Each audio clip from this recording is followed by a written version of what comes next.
Alright everybody, welcome back to another Dead by Daylight video. Today we are reacting to Ardetha, who is a content creator I have watched for a very long time. They make amazing content. As always, sub to them. The link to the video will be below. And it's a video going over the history of hatches and how they are where they are now. Before he gets into it, I do want to say that hatch, at this point in time, is very different from how it used to be. He will get into it, but for those who are a little bit newer to the game, the way hatch used to work is, in theory, you could get a 3-man out if the numbers were correct. I don't remember the exact numbers, but basically, if there was 3 gens left or 2 gens left and 3 people alive, you were able to basically just get out for free as long as one of you had a key. There was an old meme or joke back in the day where if you saw someone with a key, they get tunneled out because it was too much to deal with. But I'm curious. I'm curious what they have to say with all of this. They are often overlooked, and frankly, for good reason. By themselves, they only have one single niche use: opening the hatch. And the most common one, the broken key, doesn't even do that. Don't get me wrong, opening the hatch is an extremely powerful effect, but with all the specific conditions surrounding the hatch, it can be surprisingly uncommon to actually get any use of this feature. Broken keys do have a couple uses now, but they require add-ons, and I think that's a bit of a problem. My suggestion has been if there's one of the chests is guaranteed to have a key that opens the hatch. I don't think that would be too much of a thing. I think it would actually not necessarily encourage it, but I think it would give a reason to go for chests in the game. At all. For starters, for the hatch to even spawn, there can only be one remaining survivor left in the match, so the person with the key has to have had all their teammates die before them. Let's say the last person alive does happen to have a key and they stumble across the hatch. Well, its spawn's already open, so that's another prerequisite. Okay, let's say the last survivor alive has a key and the killer closed the hatch. Well, the hatch no longer makes its loud whooshing sound when it's closed, so good luck finding it without left behind. But that means you're bringing an item and a perk solely dedicated to using a key on the hatch in the event that— That's the other thing, like she's bringing up, it's also true. It's a problem with perks like Left Behind, Soul Survivor, and to a degree Low Profile. Not as much after its changes, but any perk that kind of encourages you to let your team die is probably not the most healthy thing to have in the game, just saying. All these conditions are met, when in reality it would be much better to just bring a better item like a toolbox, medkit or flashlight and play towards winning the game properly with your teammates included. But all of that's without add-ons. With add-ons, keys are surprisingly useful and incredibly undervalued by the player base, with add-ons like Blood Amber allowing the survivor to see the killer's aura on command, effectively just granting wall hacks and guaranteeing they'd win every single mind game or gold token, which is literally an entire perk rolled up into an add-on. That perk being Bond, but get this, a buffed version of Bond being— This is true. The one problem with it is a limited time, but add-ons can affect that. You could bring Streetwise if you really want to. I really do think Broken Key and the Amber is a really underrated item that can help you in a lot of chases against a lot of killers. The big problem with it though is if you're going up against a killer like Ghostface or Chucky or killers that can get undetectable basically on command, because then it really doesn't do too much. Even killers with anti-loop though, like Pyramid Head and Nemesis and whatnot, or even Xenomorph, you can kind of tell if they're sitting behind the corner or whatnot and waiting for you to pass, or where they're going to flick and things like that. So it is very useful. And honestly, if you're struggling in chase, I would recommend try bringing keys with Ambers, and it might actually help you out a lot. 48 meters instead of Bond's usual 36 meter range. Granted, people are slowly becoming a bit more aware of the power of these add-ons thanks to people like JRM making videos pointing out just how good they really are. Just like I can point out how good today's sponsor is. War Thunder. It's one of the most extensive vehicle combat games available on the market and is out now for free on both PC and consoles. When I say extensive, I mean it. With over 2,500 vehicles from 10 different nations, variety is king. With tanks, ships, helicopters, planes, biplanes and armoured cars of the early 1900s, all the way to modern vehicles like jets, complete with customization too. There's multiple game modes to accommodate everyone's tastes, varying varying from fast-paced arcadey action to a gritty realism mode. Each vehicle is recreated with care, with detailed graphics and powerful sound effects to fully immerse you in the combat, alongside a realistic damage system that reflects what damage you've actually taken. With a community over 70 million players deep, there's no better time than now to join in on the PvP action. War Thunder is free for PC, Xbox and PlayStation, and if you sign up using my link in the description, new and returning players who haven't played in 6 months get a huge bonus of premium vehicles, the exclusive Eagle of Valor vehicle decor, 100,000 silver lions, 7 days of premium and much more. There's a decent chance that a lot of the reason people don't value keys is mostly skill issue, as most of the player base finds it difficult to look around during chases and can only run while looking forward, so no looking around means no attempt at mind games, and therefore no value. I mean, I'm not gonna say it, but yeah, go ahead. From being guaranteed to win those non-existent mind games. Aside from skill issue for the aura add-ons and the extremely niche use of opening the hatch, I do think there's a third reason for people giving keys the cold shoulder, and that is just how hard they fell from grace. Yes, they are still good now, but they were absolutely ridiculous back in the day. This is something I don't talk about very often, but there's a thing about balance that people tend to forget, and that the most important thing with balancing things or trying to change the meta and whatnot is perception. It doesn't matter how good or bad the nerf was. If the nerf was something significant enough, people will stop running something because they think it is now bad, especially if it was nerfed in a way that makes it tolerable for everyone else, but nerfs it. Like, I think Dead Hard's a good example, especially after the original changes, right? Not so much the case now, but it took a while for people to realize how good Dead Hard still is. But once the changes happened, people said it was just a terrible perk and no one should run it anymore. It was that way for at least 3 or 4 months. And you see this happen with buffs and nerfs all the time. I think Boil Over is a good example. Boil Over, after the change, wasn't really a problem until about a week or so after, once people realized. And it's a weird phenomenon when this happens, because, once again, it happens on both sides. Perception is one of the biggest things with buffing and nerfing things that needs to be taken into account, because, once again, with the keys, they went from being one of the best things in the game to just okay. So now no one runs them because they just are perceived to have gotten down below that just okay meter.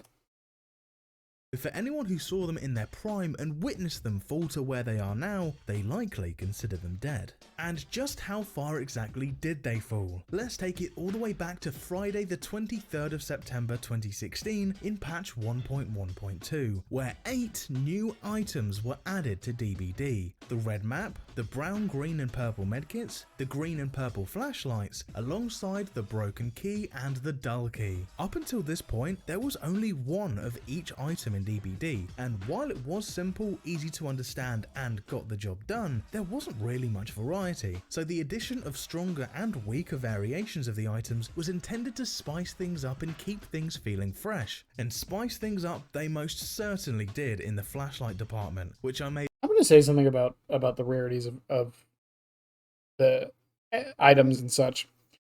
I think, like, yellows and browns just being, like, better versions is fine. But I really wish we had different variations. I think, and we kind of do, but I wish there was more of them. For example, Engineer's Toolbox versus Alex's Toolbox. One is better for sabotaging, and one is better for doing generators. And then same thing with the Ranger medkit versus I believe it's the green medkit. The green medkit is better for you, while the Ranger medkit is better for healing your teammates. I wish we had more of that with the add-on or with the items, and I wish they were actually more varied than just that. I would like it if add-ons had, like, specific specializations for their different functions. Like, I think we kind of do have this with flashlights, but I would love one that, like, has less charges but blinds faster, one that lasts longer but doesn't have but doesn't have as wide of a beam, things like that. Which, once again, we do have that to a degree, but I wish we would lean into it a little bit more. made an entire video about linked below, but the key game was still mostly the same as before the 2 new ones were added, and the keys, alongside the hatch, functioned completely differently to what you're used to nowadays. So, how exactly were keys in the hatch so OP compared to now? Well, for starters, what if I told you that the hatch wasn't limited to only one person escaping through it? Perchance 2 people could jump out through the hatch, even with multiple gens still left unrepaired. Yep. No, don't be silly. In fact, all 4 survivors could escape through the hatch off of just one single key. I said 3, but yes, 4 people could in theory leave from hatch. If anybody dares to tell you that old DBD was better than modern DBD, then they are a bold-faced liar, because this is about to get outright bonkers. I mentioned how the auras on keys are what's valuable nowadays, but back then, people couldn't have cared less about the auras. What made keys absolutely insane was purely the hatch unlocking ability, paired with the ridiculous ways of actually getting the hatch into play. The only real difference from keys themselves was that the unlock hatch interaction was straight up instant, and there wasn't a little bar to fill up like there is nowadays. But the bar does fill up very quickly, so that's not a huge difference. The ability to unlock the hatch relies on, well, the hatch, which was almost unrecognizable compared to today's version. A bit more confusing to understand, but incredibly more powerful. Spawning the hatch today is very simple. When there is He's going to get into it, but there's a lot of math or not a lot, but there's math involved. It's basically what it is. I'm trying to remember exactly what it was, but to my understanding, it was basically if there was less gens than there were survivors, the hatch would spawn, and it would spawn closed. It wouldn't open on its own until there was 1 survivor left, I believe. Only 1 survivor left, the hatch spawns pre-opened. The old one instead spawned using a mathematical formula and would be closed upon spawning. You may be wondering how on earth a closed hatch could be OP, but upon learning this cryptic formula, the picture becomes very clear. The formula's very high level scientist type stuff, but it goes a bit like this. Number of survivors alive plus 1. That's how many generators the survivors would have to repair for the hatch to spawn in. Incredibly confusing, I know. So if 2 survivors were alive, then the hatch would spawn once 3 generators were completed. Okay, I was if thinking 3 of backwards. survivors were alive, Okay. then the hatch would spawn once 4 generators were completed, and so on. For some reason, a lot of people just couldn't wrap their heads around that back in the day, no matter how many times you explained it to them. Goes to show the brain power most players are working with, I guess. From here, all they had to do was find where the hatch spawned, insta-open it, and boom, multiple survivors could escape from the match without even finishing the gens. And guess what? There was no way for killers to close the hatch back then. Even if the killer managed to locate the hatch once the survivors opened it, the only way— They'll go into it, but there's also hatch standoffs, I'm sure. I think the longest hatch standoff I remember right was like 6 hours long. It was insane. Basically, whenever you did the hatch animation of jumping in, the killer could grab you during it. And since the killer couldn't close hatch, that was basically their only option for the last person. So the survivor and killer would literally just be standing there waiting patiently for the first person to make a move. For people who know how patient I can be, yeah, I would have been petty and waited the whole thing out. for it to close again was waiting out the timer to which it would automatically close, which was a whopping 30 seconds. What this meant is that survivors didn't have to win to win. Imagine being a killer back then. You've already killed 1 survivor, the other 3 are all on death hook, and there's still a gen left, and you're in hot pursuit of one of them, when all of a sudden, boom, the other 2 survivors just escape for free, and it's only a matter of time until this last survivor finds the open hatch too. Just like that, you are on track for a 4K and you end up with a 1K, with absolutely nothing you could have done about it. While there was no way of the killer closing the hatch, there was one method of defense that killers used to have which has since been removed from the game: hatch grabs. By pressing the attack button while the survivor was mid-air jumping through the hatch, the killer could grab them, instantly putting them on the killer's shoulder ready to be hooked. However, survivors also had their own defense against the killer's defense, which ended up leading to stalemates, which the community better knew them as the infamous hatch standoffs, one of the worst, most miserable parts of DBD's gameplay. While killers were able to grab survivors midway through the jump animation, survivors knew this, and so they could just not jump until it was safe. If the killer was stuck in an action animation such as wiping their weapon after hitting a survivor, they were unable to perform a grab until the animation was over, so survivors wouldn't jump through until the killer hit them first. This meant that whoever made the first move loses the hatch standoff. If the survivor jumps first, the killer will grab them. If the killer swings first, the survivor will jump while the killer's locked in an animation. So both the killer and the survivor would stand next to the hatch staring at each other, hoping the other person would get bored first and just give up. Insta-downs didn't help either, as survivors could still crawl through while slugged. In the event that survivors... It's an interesting mechanic. And, you know, back then, servers didn't... I don't remember how long servers could last, but it wasn't like today where they can only last an hour. So, yeah, you could literally just be staring at each other for a long, long time until someone made a move. And once again, I'm not sure the exact, but there is someone who did the longest one ever, and I believe it was 6 hours. Props to them, but Jesus Christ. That's insane. Otherwise, though, like hatch was like a really big part of the game. Like the way it works now is, especially for someone like me, you know, survivor gets the hatch. Oh well, you know, it's the last survivor. It's like a last little pity like win kind of in a sense. Like, okay, well everyone died, but here's the hatch. Go ahead. But it's also to encourage the last person to not just hide the whole time. I think is kind of what it's supposed to do, to give them something to go for. Because depending on door spawns, like hatch is really your only chance. survivors opened the hatch early with gens still remaining, normally they'd all round each other up first and jump through together before the killer even realises what's happening. But on the rare occasion that one person jumped through the hatch alone, abandoning their remaining teammates, the killer had a choice. Stand there and camp the hatch for the full 30 seconds until it closed so that no survivor would dare to jump out, or continue patrolling gens and just hope that the remaining survivors don't find the open, unguarded hatch. Truth be told, this was lose-lose for the killer. Camp the hatch and the survivors will see you stood there, so they'll just turn around and go do the remaining gens while you're effectively AFK. If you don't camp the hatch, then there's a chance the survivors will find it and instantly escape for free. Realistically speaking, if anybody opened the hatch early at any point in the match, the entire game was effectively lost for the killer with just about nothing they could have done about it. But that's only if the hatch was opened early. There was also still a backup hatch option that's more similar to the modern day hatch mechanic that was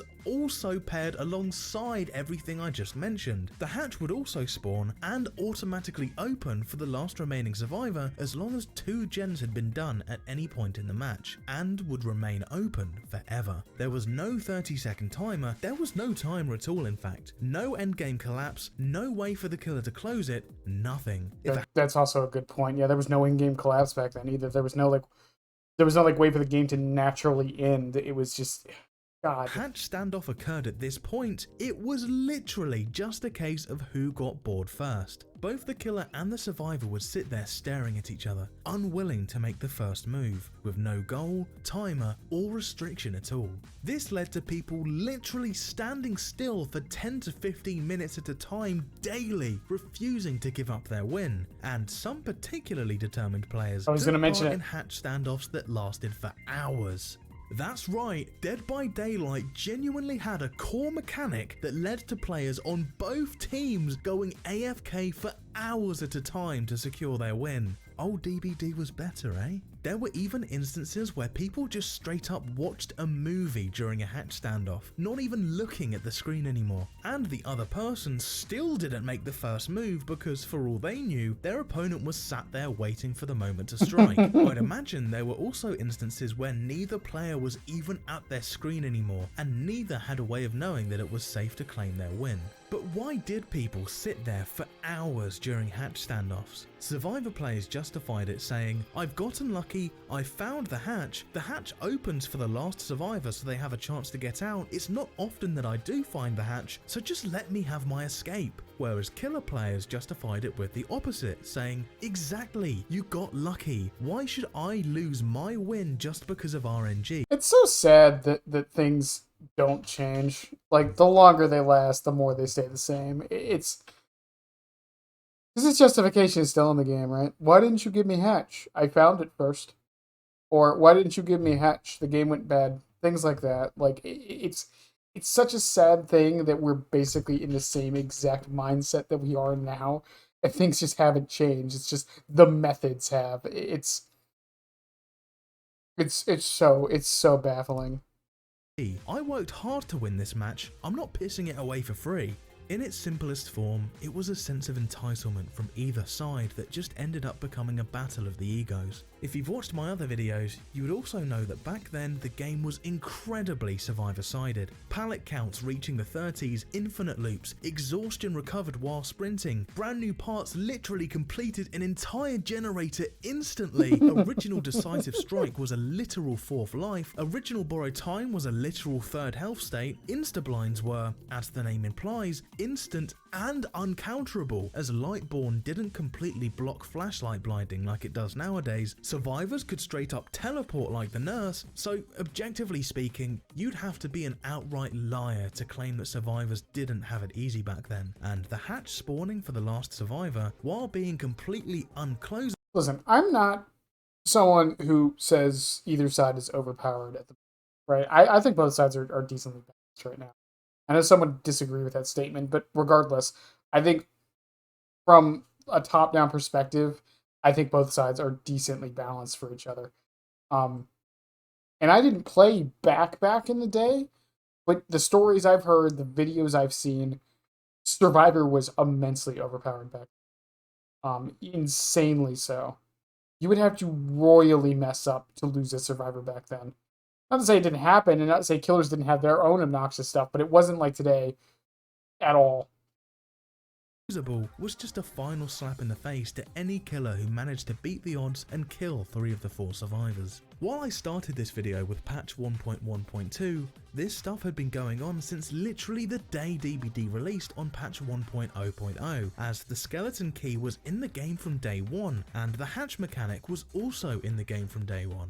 Needless to say, the community as a whole, but especially killer players, begged and pleaded with Behaviour to do something about the ridiculous hatch mechanics. It goes without saying, no game should have a feature that causes players to go AFK for hours at a time. It doesn't take a genius to figure it out, things needed to change. And now it's time to play Disorderly Behaviour. Guess the answer to this question to win the chance to subscribe to the channel. And the question is, how long did it take Behaviour to make any changes at all to the hatch and key mechanics?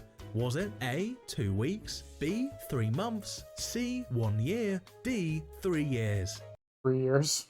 We all know the answer. It's 3 years. If you chose answer D, 3 years, then you're our lucky winner. It wasn't until the 7th of May 2019 in patch 2.7.0 where the hatch and keys were reworked to become what we're familiar with today, alongside the introduction of the endgame collapse, a mechanic designed to stop hostage taking scenarios and force survivors to hurry up and get out, which also brought on its own controversy as the devs said this was supposed to slow the game down and address the rampant, for lack of a better word, gen rushing that was making Killer borderline unplayable. And did the literal timer that forces survivors to hurry up slow down gens at all? No. No, it bloody didn't. But there was no denying that the hatch was much fairer now. It was only... How was in-game collapse supposed to hurry people up? The game's over. What? Or slow the game down, I'm sorry. How is the in-game collapse supposed to slow the game down? Survivors have full control almost full control of when in-game collapse starts. That doesn't make any sense to me. What? A final chance for the last survivor and no longer gave entire teams a chance to escape without doing the gens, which is much fairer. Once again, War Thunder is available for free on PC, Xbox and PlayStation. Install now using the link in the description for a huge bonus pack, available for both new players and ones returning from a 6-month break. The old keys were way too strong and straight up gave away free wins, but do you think some changes are needed for the current keys? While they are genuinely useful, most of the player base doesn't seem particularly interested in them, so perhaps they could change them slightly to be more interesting. Let me know your ideas in the comments. I think keys right now, as he stated earlier, are fine. I just think it's something that people still aren't as aware. I think the problem isn't that keys aren't good. I think it's that toolboxes and medkits are just better, and then background player flashlights are just better. Just like with maps, maps inherently speaking aren't bad. They have their uses, but why bring a map when I could bring a gen that saves me 20 seconds? You know, why bring a map or why bring a key when I can bring a med kit that lets me heal myself so my teammate can do a gen, saving even more time, right? Like it's one of those situations. In essence, a key can help, but it also isn't a guaranteed help. And that's the issue with a lot of things in Dead by Daylight. I've talked about this many times. Is that if something doesn't give you guaranteed value every single match, why bring it? Why take the chance when I can bring something I know will work, right? But it's an interesting discussion though, because keys have definitely been through the ringer a little bit, but also he didn't mention the other change because in 20 because they did another change to it after I started playing, which is basically when the hatch only spawned for the last survivor, basically, and it spawned open. Interesting, but yeah, keys are a weird thing to address. I feel because I don't think they're in a terrible spot on their own with specific add-ons, but the way the hatch mechanic works now, I mean, realistically speaking, you're basically waiting for the killer to close hatch so you can go get it because he'll stop patrolling it. It hasn't happened to me often. I can probably count on my hand the amount of times I've seen someone get hatch after I close it because they brought a key. And it's mostly just because I forgot they had a key. It wasn't like if I remembered they had a key, I would have just waited by hatch, you know. It's an interesting counterplay. But at the same time, in theory, if the last survivor has a key and you close hatch, you now have to patrol both doors and the hatch, but you have to patrol hatch closer because if they are anywhere near it, they can just basically open it in like 2 seconds to get out. So yeah, I don't really know. Let me know what you guys think of keys and whatnot and all that because I'm genuinely curious. This is something I really don't even think about all that much, but it's definitely something I think might need changes, but I can't think of anything offhand.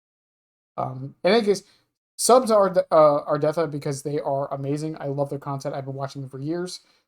They do amazing videos on like the history of DVD and whatnot.